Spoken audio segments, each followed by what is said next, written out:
पहले दिन के एंड के ऊपर पाकिस्तान के फास्ट बॉलर मोहम्मद अब्बास ने मीडिया से बात की है। अब्बास भाई कहते हैं कि मुझे तो नहीं लगता कि बहुत कोई मायूसकुन किस्म का दिन था हमारे लिए, पाकिस्तान टीम के लिए। हमने काफ़ी मेहनत की यार, हमने अच्छी बॉलिंग भी की, हम अनलकी भी रहे। 1 घंटा हेल्प आउट मिली, पाकिस्तान ने 2 विकेटें भी गिरा ली। बट इस साइड के यार पिच के ऊपर घास तो था, लेकिन पिच घास के नीचे जो है, ठीक है, घास के नीचे जो पिच है वो तो खुश्की थी, ऊपर से गर्म मौसम, तो वो जो हमें हेल्प मिली थी वो ज़्यादा देर चली नहीं। मैंने आपको बताया ना, कंडीशंस बहुत मैटर करती हैं। ग्रीन विकेट है ठीक है, लेकिन at the end of the day आपने इर्द गिर्द के जो कंडीशंस हैं वो भी देखनी है। यही विकेट उठाकर अगर आप इंग्लैंड में ले जाए ना, स्पेशली समर्स, इवन समर्स में भी थोड़ा बहुत उनका चल जाता है, और विंटर्स में तो भूल जाए ना, फिर वो ये पिच जो है वो मौत का कुआं होता है बैटर्स के लिए। ऐसी पिचेस जहाँ पे वो फिर सस्ते खुसरों की तरह नाच रहे होते हैं, तो कंडीशंस बहुत मैटर करती है। वो अब्बास भाई ने भी वही बात की है कि यार वो बस जब तक हेल्प मिली, मौसम गर्म हो गया, फिर पिच के नीचे पिच खुश्क थी ग्रास तो था, तो फिर आहिस्ता आहिस्ता वो मूवमेंट सारी ख़त्म होगी। प्लस इस साइड के यार हमें बाबर आजम का झटका लगा है, वो भी हमारे लिए एक दर्द सर है। बाबर आजम नहीं है इस टेस्ट मैच में। प्लस इस साइड के मैं एक्सपेक्ट नहीं कर रहा था कि नोमान अली 7 नो बॉल्स करेंगे। यार आज का दिन ना, मतलब ओवरऑल मैंने मैच रिपोर्ट में भी इसको समअप किया है, मैं इस वीडियो में भी अगर आपको समअप करके बताऊं ना, तो पाकिस्तान की डोमिनेंसी आज 3 सेशंस में आपको सिर्फ पहले 1 घंटे में नजर आई है, उसके बाद नहीं नजर आई। पहले 1 घंटे में टॉस पाकिस्तान ने जीता, पाकिस्तान बॉलिंग करने गया, बिल्कुल ठीक फैसला था। दोनों टीमों ने पिच को देखकर पहले बॉलिंग ही करनी थी। दोनों टीमों का बॉलिंग कम्बिनेशन भी सेम है, 3 फास्ट बॉलर्स 1 स्पिनर। तो इसका मतलब यह है कि बांग्लादेश ने भी अगर टॉस जीते, बांग्लादेश ने आपको करानी बैटिंग ही थी। अब ये अलग बात है कि आपने पहले, जिसे कहते हैं, घंटे में मूवमेंट का फ़ायदा उठाया, ग्रास का फ़ायदा उठाया, आपने सारा कुछ किया, आपकी बॉलिंग भी अच्छी थी, आप अनलकी भी रहे, एजेस मिस हुए, आपने बीट किया बैटर्स को। मोमिनुल का कैच, एक जिसे कहते हैं वो सॉरी महमूद का एक कैच ड्रॉप हुआ, दो कि आपने उसको जल्दी आउट कर लिया। मोमिनुल का एक कैच जो है स्लिप्स में से निकल गया, you should have taken it. Mominul जैसे प्लेयर को आप चांस नहीं दे सकते। ये सब कुछ हुआ, लेकिन उसके बाद मैंने देखा कि आहिस्ता आहिस्ता फिर आपकी ना फिजल आउट करती गई है जो भी सारी आपकी खेल थी। पिच से मूवमेंट मिलना आपको बंद हो गई, पिच बैटिंग के लिए साजगार हो गई। उन्होंने रिस्पॉन्सिबिलिटी से खेला। आई वुड डेफिनेटली से बांग्लादेश की बैटिंग लाइनअप को जितना क्रेडिट दिया जाए कम है, कि आपने 2 उनके 30-31 के ऊपर आउट कर लिए, एंड वो उन्होंने रेजिलियंस दिखाई, शांटू ने और मोमिनुल ने। उन्होंने 170 रन की पार्टनरशिप लगाकर आपको पहले दिन मैच से बाहर कर दिया। 3 सेशंस में उन्होंने 100 रन बनाए हैं, 101 रन एक सेशन में और बाकी 2 सेशन में 200, तो 301 4 आउट के ऊपर वो खड़े हैं। ये आपके लिए एक प्रॉब्लम हुआ है। आपने 16 बाइज दी हैं, इसकी कोई जस्टिफिकेशन नहीं है। नोमी भाई ने 7 नो बॉलिंग किया, उसकी कोई जस्टिफिकेशन नहीं है। आपकी फील्डिंग पुअर थी, उसकी कोई जस्टिफिकेशन नहीं है। 1-2 आपने क्रूशल कैच ड्रॉप किए हैं। आप कैचेस नहीं ड्रॉप कर सकते टेस्ट मैचेस में यार।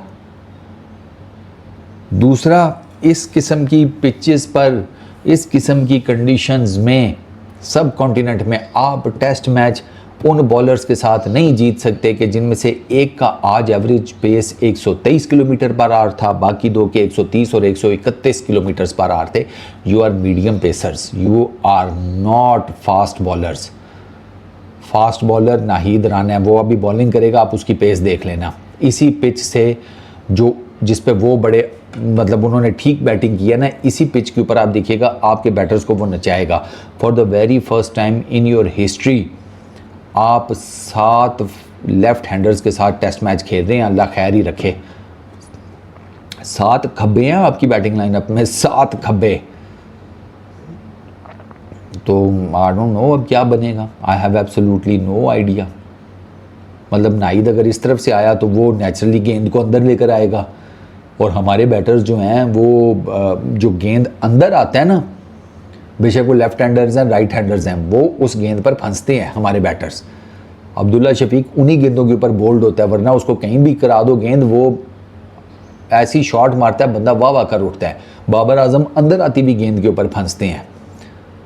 हमारे बाकी इवन शान, मसूद, रिजवान, ये अंदर आती भी गेंद के ऊपर फंसते हैं। अक्सर और बेशतर इसी वजह से तो LBW बोल्ड हो रहे होते हैं, क्योंकि ये अंदर आने वाली गेंद के ऊपर फंसते हैं। 7 लेफ्ट हैंडर्स हैं, नाहिद का जो around the wicket natural angle बनेगा वो विद दी एंगल, वो जैसे कहते हैं with the arm, with the angle वो अंदर की तरफ बनेगा, और ऊपर से ही would bowl you at a pace of 145 clicks per our.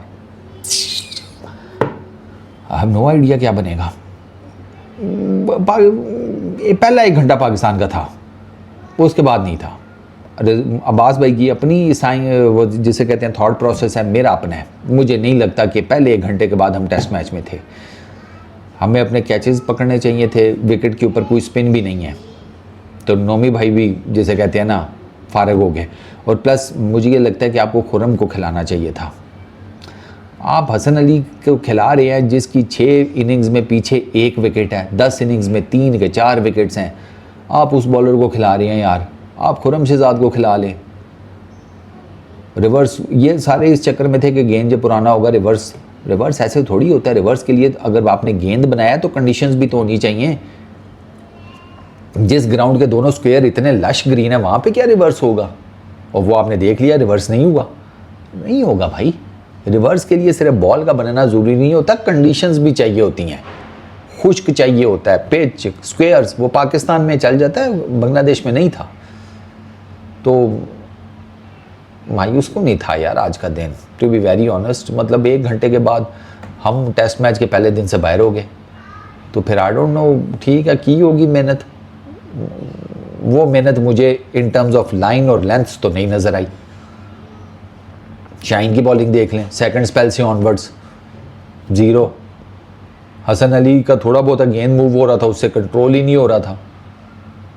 Abbas ही बस विकेट टू विकेट कर रहे थे, उनको उस तरीके से मूवमेंट नहीं मिली। नुमान अली का गेंद स्पिन नहीं हुआ, पार्ट टाइमर्स कुछ कर नहीं सके, और वो at the end of the day Bangladesh 301 run बना के बैठा हुआ और उसके 4 आउट हैं।